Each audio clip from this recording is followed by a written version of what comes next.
मुकेश अंबानी की इनकम का अंदाजा आप इस बात से लगा सकते हैं कि जब तक आप ये वीडियो देख रहे होंगे तब तक वो 1 करोड़ 92 लाख रुपए कमा चुके होंगे। जी हाँ, सिर्फ 10 मिनट में लगभग 2 करोड़ रुपए। आजकल मुकेश अंबानी के बेटे की शादी हर जगह चर्चा का विषय बनी हुई है। इस शादी में दुनिया भर के सेलिब्रिटीज, टॉप परफॉर्मर्स, क्रिकेटर्स और मूवी स्टार्स शामिल हुए, जिन्होंने शादी में चार चांद लगा दिए।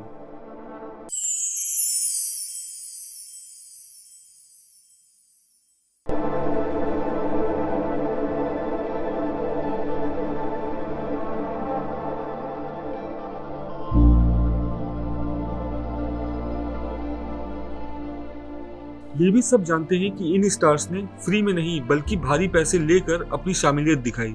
एग्जाम्पल के लिए जस्टिन बीबर ने सिर्फ कुछ मिनट्स की परफॉर्मेंस के लिए 80 करोड़ इंडियन रुपीस लिए। अब ये सवाल जरूर उठता है कि मुकेश अंबानी जो एशिया के सबसे अमीर इंसान हैं, उन्होंने इतना पैसा कमाया कैसे। उनकी टोटल प्रॉपर्टी 10,370 अरब रुपए है, लेकिन उनके इस सफर की शुरुआत उनके फादर धीरूभाई अंबानी ने की थी। 1950 में धीरूभाई अंबानी एक बेहतर नौकरी की तलाश में गुजरात से यमन गए। वहां उन्होंने 8 साल तक इंपोर्ट एक्सपोर्ट के व्यापार में काम किया और इस बिजनेस को करीब से समझा। 1958 में भारत लौटने के बाद उन्होंने रिलायंस कमर्शियल कॉरपोरेशन की स्थापना की। शुरुआत में ये कंपनी मसालों का व्यापार करती थी और उन्हें मिडल ईस्ट और अफ्रीका में एक्सपोर्ट करती थी। इंपोर्ट एक्सपोर्ट का एक्सपीरियंस होने की वजह से धीरूभाई अंबानी का बिजनेस जल्दी बढ़ने लगा, लेकिन वो यही नहीं रुकना चाहते थे। 1966 में उन्होंने रिलायंस टेक्सटाइल्स नाम की एक नई कंपनी की शुरुआत की। उस वक्त इंडियन टेक्सटाइल इंडस्ट्री संकट में थी, लेकिन उन्होंने सिंथेटिक टेक्सटाइल्स की तरफ कदम बढ़ाया। इस नए अप्रोच ने उन्हें सिर्फ सरकारी पॉलिसी से बचाया ही नहीं, बल्कि उनके प्रोडक्ट्स को और भी ज्यादा पॉपुलर बना दिया। रिलायंस इंडस्ट्रीज ने इतनी सफलता पाई कि 1987 में क्रिकेट वर्ल्ड कप का टाइटल स्पॉन्सर बन गई। बाद में धीरूभाई अंबानी ने पेट्रोकेमिकल्स में भी कदम रखा ताकि उनकी कंपनीज आत्मनिर्भर बन सकें। 1986 में धीरूभाई अंबानी की तबीयत खराब होने के बाद उनके दोनों बेटे मुकेश और अनिल अंबानी बिजनेस में शामिल हुए। जब तक धीरूभाई अंबानी जिंदा थे, दोनों बेटे मिलकर काम करते थे, लेकिन 2002 में धीरूभाई अंबानी के निधन के बाद संपत्ति के बंटवारे को लेकर विवाद खड़ा हो गया, क्योंकि उन्होंने अपनी प्रॉपर्टी के डिवीजन पर कोई स्पष्ट निर्देश नहीं दिए थे। तो रिलायंस इंडस्ट्रीज के फाउंडर के जाने के बाद कंपनी का कंट्रोल कौन संभालेगा, इस इशू को लेकर रिलायंस के बोर्ड ऑफ गवर्नर्स की मीटिंग बुलाई गई, जिसमें यह डिसाइड हुआ कि ज्यादा कंट्रोल मुकेश अंबानी को दिया जाएगा। इस डिसीजन के बाद अनिल और मुकेश अंबानी के बीच टेंशन बढ़ गया और दोनों ने एक दूसरे से बात करना भी बंद कर दिया। उनकी माँ को यह सब बिल्कुल पसंद नहीं था, इसलिए उन्होंने दोनों भाइयों को बिजनेस का आधा आधा डिवाइड करने को डिसीजन लिया।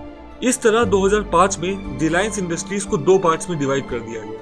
मुकेश अंबानी को रिलायंस ऑयल, गैस, पेट्रोकेमिकल और मैन्युफैक्चरिंग मिला, जबकि अनिल अंबानी को रिलायंस एनर्जी, टेलीकॉम और रिलायंस कैपिटल मिला। लेकिन इस डिवीजन के बाद भी दोनों भाइयों के बीच डिफरेंसेस बने रहे और ये इश्यूज कई बार कोर्ट तक पहुंच गए। मुकेश अंबानी ने अपने हिस्से के बिजनेस को हार्ड वर्क करके ग्रो करना स्टार्ट किया। जामनगर की रिफाइनरी में उन्होंने प्रोडक्शन कैपेसिटी को बढ़ाया और state of the art manufacturing facilities install करके इसे दुनिया की सबसे बड़ी पेट्रोलियम रिफाइनरी बना दिया। एक और नई रिफाइनरी ऐड करके कंपनी के प्रॉफिट्स में और भी ज्यादा ग्रोथ लाए। इसके बाद मुकेश अंबानी ने रिटेल इंडस्ट्री में भी एंट्री की और इंडिया में बाजार और फ्रेश मार्ट जैसे डिस्काउंटेड स्टोर्स खोले। 2008 में आईपीएल के शुरू होने पर उन्होंने मुंबई इंडियंस टीम खरीदी, जो कई सालों तक सबसे वैल्यूएबल टीम रही। कोरोना के दिनों में भी इस कंपनी ने रिकॉर्ड प्रॉफिट कमाया। 2016 में मुकेश अंबानी ने टेलीकॉम इंडस्ट्री में जियो के साथ एंट्री की। जियो ने कॉल्स, डेटा और मैसेजिंग फ्री कर दिया, जिसकी वजह से लोग दूसरे नेटवर्क्स छोड़ के जियो की तरफ आ गए। कुछ ही टाइम में जियो के यूजर्स 450 मिलियन तक पहुंच गए। 5G लॉन्च होने के बाद ये नंबर और भी बढ़ गया। जियो की सक्सेस ने दूसरी टेलीकॉम कंपनीज को दिक्कत में डाल दिया और कुछ कंपनीज ने जियो पर केस कर दिया, ये क्लेम करती हुए कि जियो की फ्री सर्विस मार्केट कंपटीशन को खत्म कर रही है। मुकेश अंबानी की नेटवर्थ अब $122 बिलियन से भी ज्यादा है। वो दुनिया के 11वें रिचेस्ट पर्सन है और अगर अमेरिकन बिलियनरीज को अलग कर दिया जाए तो वो दुनिया के 2nd रिचेस्ट पर्सन बन जाएंगे। उनका मुंबई वाला घर एंटीलिया एक 27 स्टोरी की बिल्डिंग है, जिसमें टेम्पल, सिनेमा, हेलीपैड और भी काफी लग्जूरियस फैसिलिटीज हैं। दूसरी तरफ उनके छोटे भाई अनिल अंबानी ने अपने हिस्से के बिजनेस से शुरुआत की, लेकिन उनकी स्ट्रेटेजीज उतनी सक्सेसफुल नहीं रही। उन्होंने काफी फास्ट मल्टीपल सेक्टर्स में इन्वेस्ट करना स्टार्ट किया, जिसकी वजह से एक्सपेंसेस तो बढ़ गए, लेकिन प्रॉफिट उतना नहीं हो पाया। एक्सपीरियंस की कमी और गलत डिसीजंस की वजह से आज अनिल अंबानी फाइनेंशियल क्राइसिस का सामना कर रहे हैं।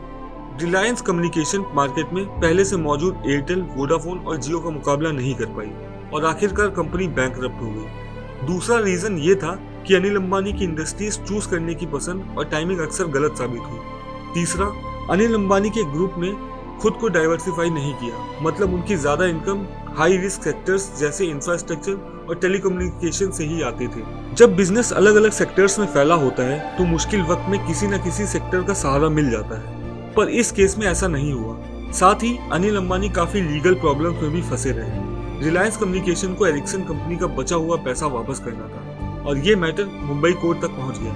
कोर्ट ने ऑर्डर दिया कि अनिल अंबानी 1 महीने के अंदर एरिक्सन का सारा पेमेंट करें, वरना उन्हें अरेस्ट कर लिया जाएगा। लास्ट मोमेंट पर उनके बड़े भाई मुकेश अंबानी ने इंटरवीन किया और उनकी बेल के लिए पैसा दिया। इन सब इंसिडेंट्स के बाद आज अनिल अंबानी की टोटल वर्थ 0 हो चुकी है। ये बात उन्होंने खुद यूके कोर्ट में जमा की गई डॉक्यूमेंट्स में कंफर्म की, जब कोर्ट ने उन्हें चाइना के 3 बैंक्स को 719 मिलियन वापस करने का ऑर्डर किया। उम्मीद है सिनेविटी मीडिया की ये वीडियो आपको पसंद आएगी। इसे लाइक और शेयर करना ना भूलें। आपके सपोर्ट के लिए शुक्रिया। मिलते हैं अगली शानदार वीडियो में। नमस्कार।